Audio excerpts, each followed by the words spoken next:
I'm gonna clean some equipment that hasn't been cleaned in a couple years. Let's do this thing.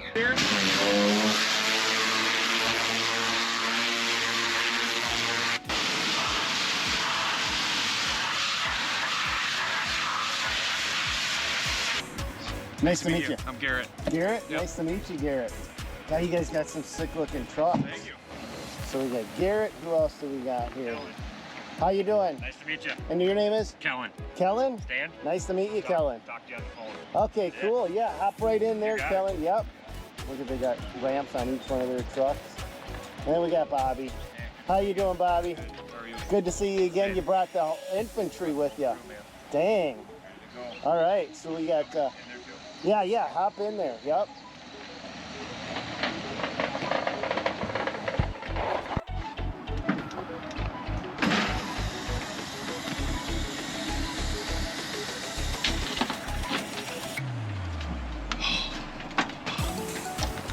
Are you good, Bobby, or do you need a hand?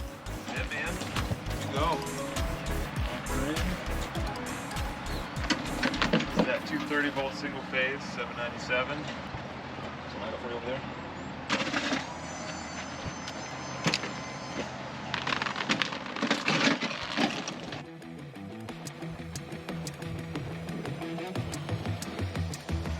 Garrett, how are you, buddy? Good. Nice to meet you. Thanks for bringing these on. Okay, so the first question I have for you, is it true that HOTSY manufactures their own coils, the own framework, stuff Yes. like that? Yeah, the coils are assembled in Denver. The frames are made in Denver as well. The pumps are made in their own plant in Italy. Okay. That's where 90% of all high pressure pumps are made.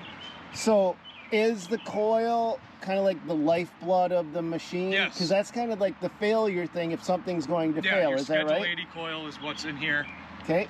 We could actually pop this off if you want to see it. Yes, I do. I want to see it. So that's your Schedule 80 coil. Okay. It's 20 feet sections, cold rolled, and then welded together. Okay. And they make them in Denver. They make them in Denver. But stuff like you then outsource like the engines. The Vanguard engine is going to be made in Kentucky. Okay. In their plant. And then what about the pumps? The pumps are coming out of Italy, out of Karcher's own plant. Okay. HOTSY's own plant. But if you make these parts,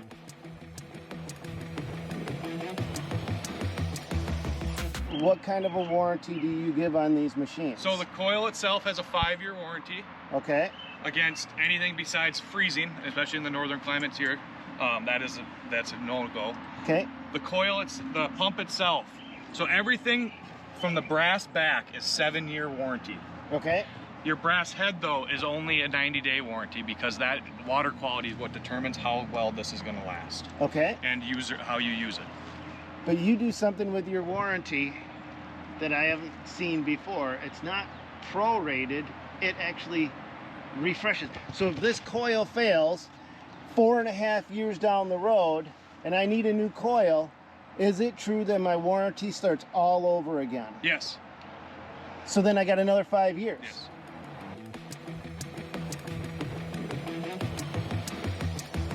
And then another thing is safety, because safety is a big issue with these things. Because guys, do never point one of these at anybody, because they will peel the skin. Yes, right. They'll peel the skin off a potato, and they'll peel the skin off of your potato. Yeah, so the units themselves are UL certified and ETL certified.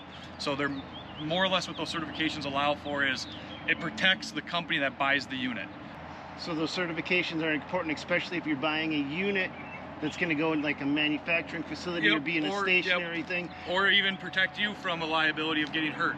If someone getting hurt, you know.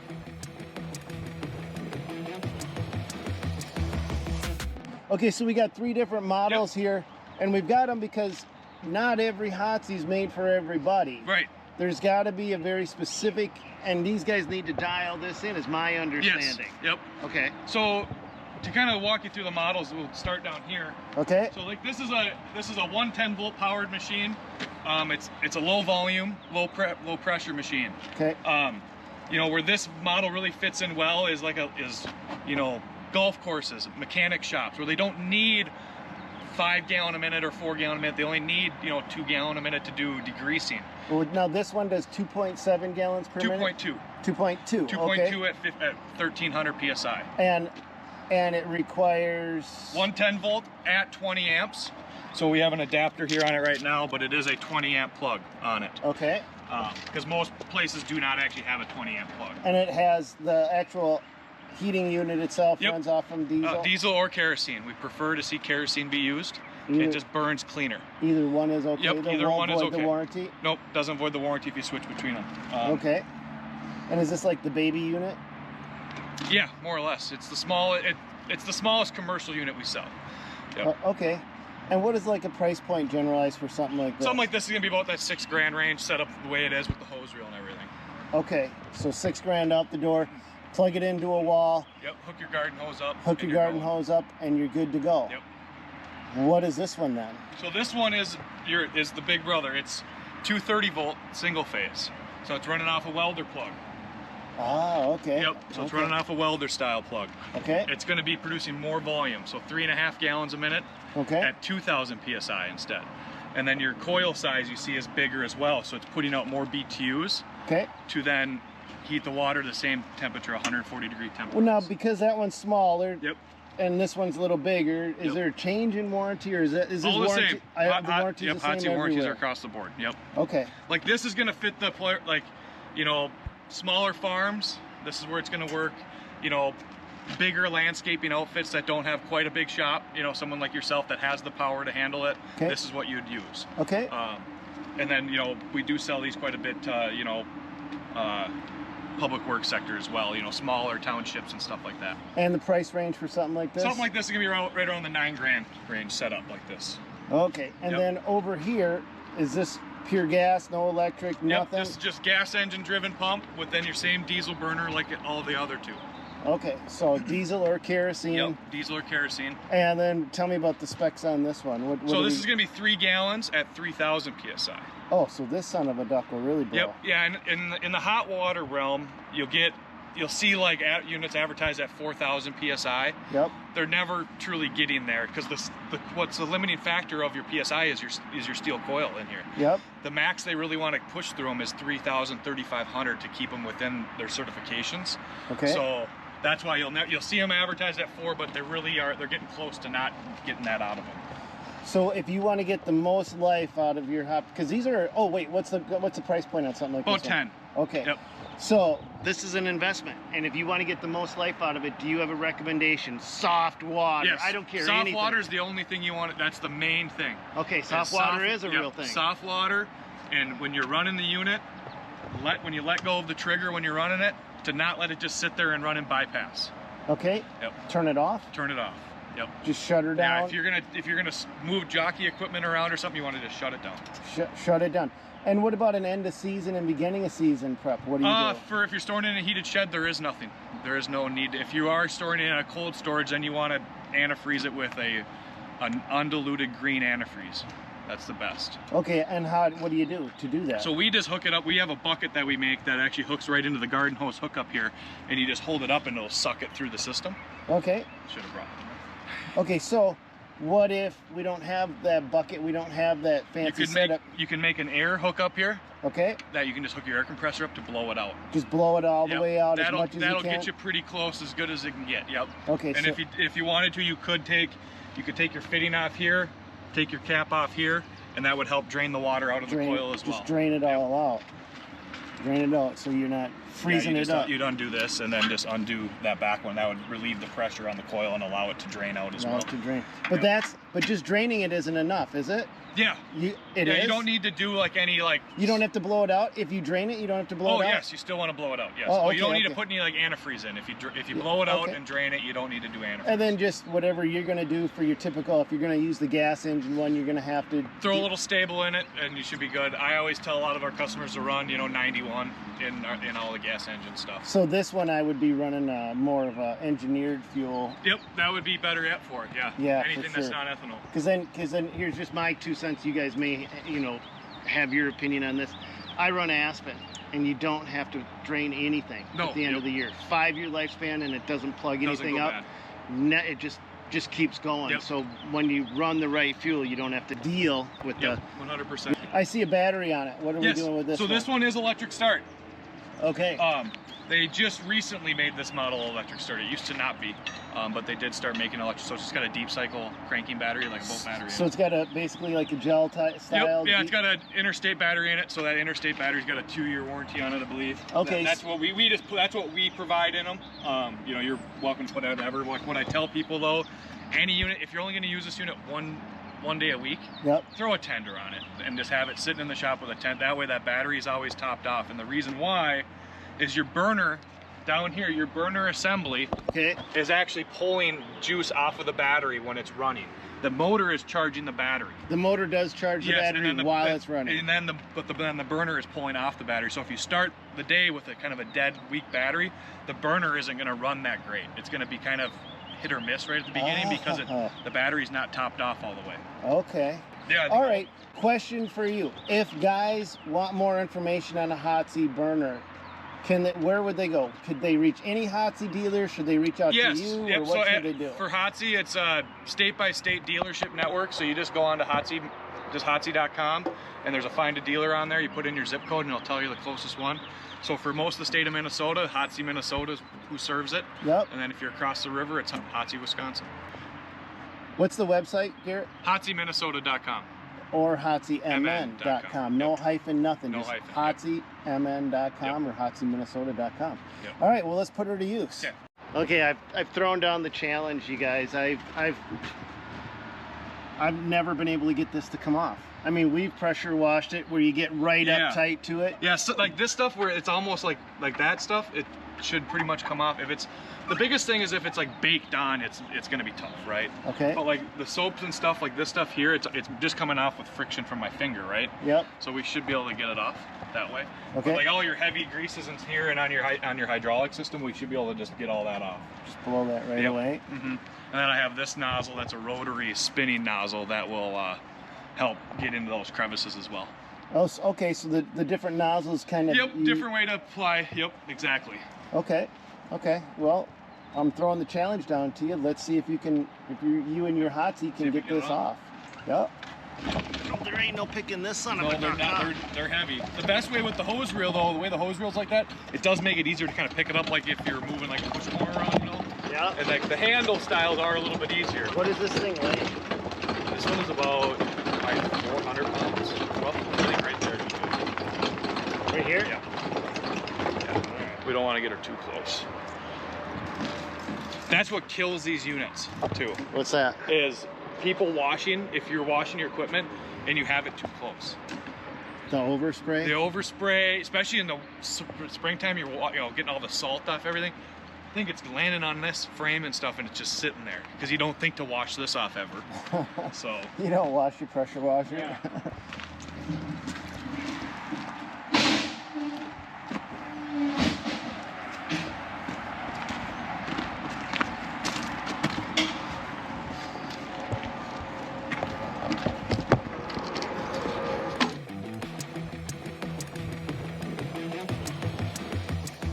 So the startup procedure on our gas engines is, on the Briggs Vanguards, they have actually a gas stop built into the throttle. Okay. A lot of the other, like Honda, that used to be on our units a lot, would always have a separate switch. Well, the problem is if you put it in the back of a truck and drive, your float and your carburetor's bouncing, it's loading the cylinder up with gas then. Oh, okay. So Vanguard designed it so it's only just a stop built in. Okay. So you got your on-off for your fuel, stop. Yep, so we're all the way full throttle.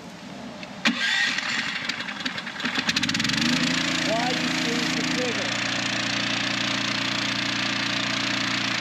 While you squeeze the trigger, so you don't have pressure built up in the nozzle. It's just easier by squeezing the trigger, it's easier on the cranking of the machine. Got it. Yep. Okay. And we've hooked our water up, so we're just using a standard garden hose, nothing special.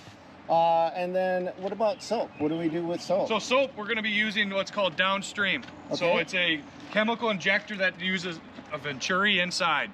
So this part right here, this brass piece, is your injector. Okay. So when I squeeze this secondary trigger here and this one, it's going to create a low pressure that's going to then suck detergent up through that injector and then out my hose. You said low pressure, and there's something I know about HOTSY, and that their pumps run at about half of the PSI as other people's pumps or something like that. I don't know what it is. So the engine is half the RPMs is the standard motor. That's what you're, is that what you're Yes, so it's half the RPMs. Easier on the machine. Easier on the machine. Lower pumps are designed to spin lower RPM. So we've got a primary trigger for the soap. Yep. Boom. And then we got our high pressure nozzle. Okay. This is our soap nozzle. So the reason why it's a bigger orifice is that it will let more water out to create a soap injector. But then as soon as you hit the soap trigger, it goes low pressure. Yep. And automatically, you don't do nothing else. You don't do anything. So you can be 200 feet away from your unit and pull detergent without even having to go back to the unit to flip a switch or turn a dial. All right. Just don't aim at anyone and none of this. No triggering it like this when you're using it. Don't play with them. Just they're not a on. You're gonna have it on, and that's it. Play with your leaf blower, not with your pressure washer. Yep. There you go. All right, well, let's fire it up then. All right, will it come off? So you say you soap first. Yes. You dry soap the machine. Yep, and I'm just applying that cold water right now, just for the... You want to flip the burner on? Just turn it to like 150.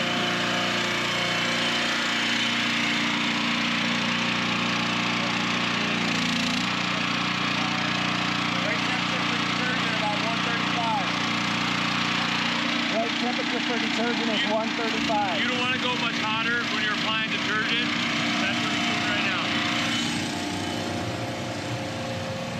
So how long do you pre-soak it for here? So right now, the whole 100-foot of hose is loaded with detergent now. So now I'm going to let go of this trigger and just squeeze this because it's going to come out at high pressure now. So you'll see.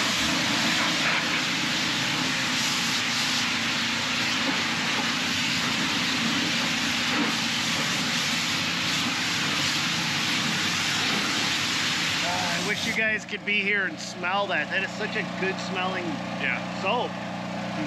I'm gonna just run it for a minute. I want the burner to get really hot. So here's a couple key takeaways. You do the soap at 135 degrees, not any hotter because it doesn't make the soap better. But once you're done soaping it, turn your burner up to 180 degrees. Once you hit 180 degrees, that's where the grease will melt off. Below 180 degrees, it'll just smear. But at 180, you're done.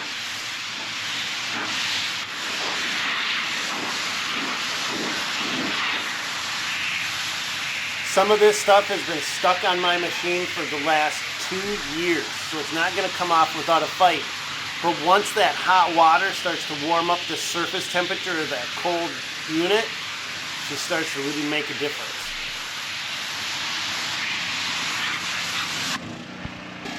We were low pressure with the soap, 130. 130. I mean low temp, low temp. And then as soon as you turned it up to 180, that stuff just started to disappear. But one note of common practice when washing though, is if you're washing like vehicles, you always cold rinse. But since we're washing something that's really gnarly, the paint, you know, we're not super concerned about the finish. We're gonna rinse with hot water then to help break down the stuff that's stuck to the paint even more. But then after the end, are we supposed to cold rinse? Well, we don't need to on something like this. But if it was a truck, yes, then you would knock the crap off. Yeah, you're gonna do your pre-spray on your wheel wells, knock the heavies off, you're gonna soap it down, and then you're gonna switch to cold water to rinse. Why? The reason why, because cold water rinses better. It allows the soap to sheet off better. Oh. Yep. Okay. So what this does, Stan, is it's at 0 degree, but it spins. So what it does is when you hit crevices like this right here, it creates kind of a cone and allows that water then to stay in that cone so you don't get a lot of splashback. So here, I'll just demonstrate it quick. Okay. That's a $300 nozzle tip, and it's worth every penny. And if we were spraying a regular nozzle at that corner, it would have blown back at us. I noticed. Yes. God, it sounds like an A10 warthog coming in. The angel of death. So like right in here is where this works.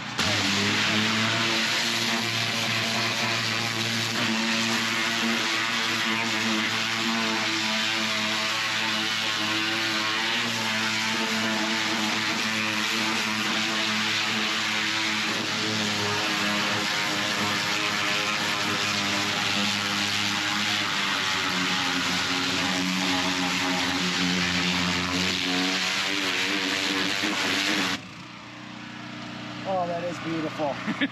Oh, that is beautiful. We could, I hope you guys could see that. We could do your boom there. Oh, let's do it. Okay. Okay, go.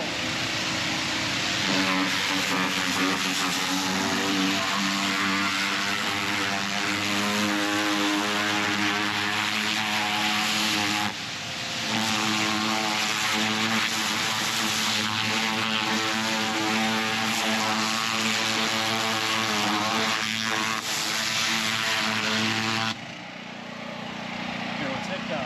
Hit that right there.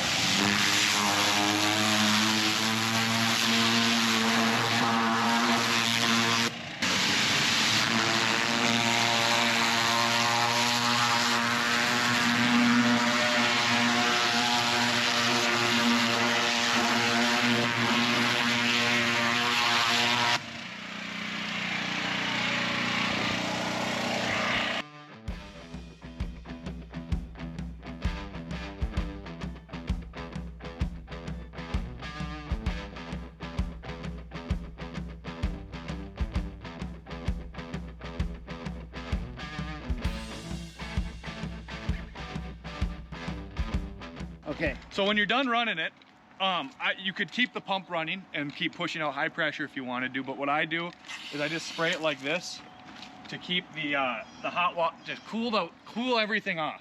So right now, your hose is super hot, your swivels is 180, everything, you feel that, it's 180 degrees right now. So the reason why you cool it down then is it kind of helps with the expansion contraction of all the fittings and everything. Okay. And it's gonna help everything last longer. So a cool down procedure is always, that's what you do before, but you don't have to go and drain it or nothing as long as it's just that, just that once a year. Yep. Okay, so cool down, just cool her down before you put her away. Right. Kind of like when we're running a heavy equipment, we always let it idle down, for 1 to 3 minutes to cool the turbos down. So, and then everything else. All right. Yes, we could have come out with that 797 and it would have been the wrong machine for you because you don't have 230-volt single phase, 30 amps to give. So by a good dialogue coming out to check it out, Garrett was right. This is the right fit for what you need. You want portability, you still want flow, you want pressure, you want heat, and this is going to be the right fit for what you're looking for. So you guys take the time to, you don't just sell a pressure washer, you make sure that the person's getting the right pressure washer. And this is the wrong pressure washer if I have a bulk tank. Sure. Because if I'm going to throw this in the back of a pickup truck and try to go, this is not the right one because you need a belt drive, serpentine drive to pull that water for you. To pull the water, because this is getting, the water is getting pushed. Because you have greater than the GPM of the machine pushing into it. So you've got direct drive, which will work for what you need. So you came out yesterday, you've been talking to me about trying to size this out. Is that standard, or did you do that because we were making a video? No, we always, I've been on the wrong side of it where I don't ask the right questions and come out, and it doesn't work, and it's not what the guy wants. So anybody that calls you guys is going to get the same service that I got. They're going to take the time to size the machine. They're going to ask you questions. You came out to my site ahead of time and you looked around. You were down here. It wasn't for very long, but you wanted to make sure that what I was getting, what I was buying was the right thing for me. So I really appreciated that. So you'll actually go that extra mile for these guys? 100%. Yes. If they're HOTSYMinnesota.com. That's, I don't know what else to say. I knew nothing about pressure washers until 3 days ago when Bobby started saying, hey, we need this, we need that. He started to educate me on the differences so that I could educate you guys. But that's it for this one. God bless you guys. Go get them. Well, I'm not done. I'm going to pressure wash that, and I'm going to pressure wash that, and I'm going to pressure wash that. I've been waiting a long time. Obviously, like you saw, like the turbo nozzle, it will take paint off.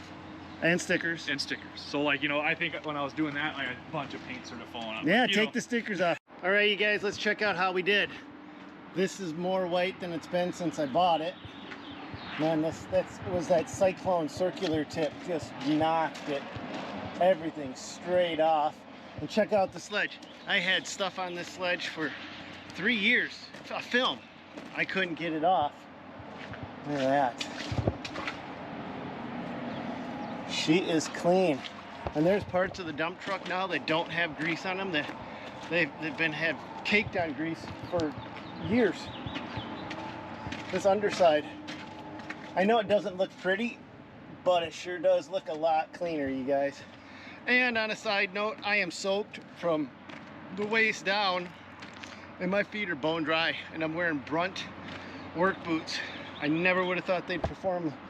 This is what I've been doing for hours. So what boots do you guys wear on your feet? I want to hear from you, but that's it for this video. Wow, what a good day. What a good day. I'm so glad these guys came out. I learned so much about pressure washers that I had no clue. I didn't know.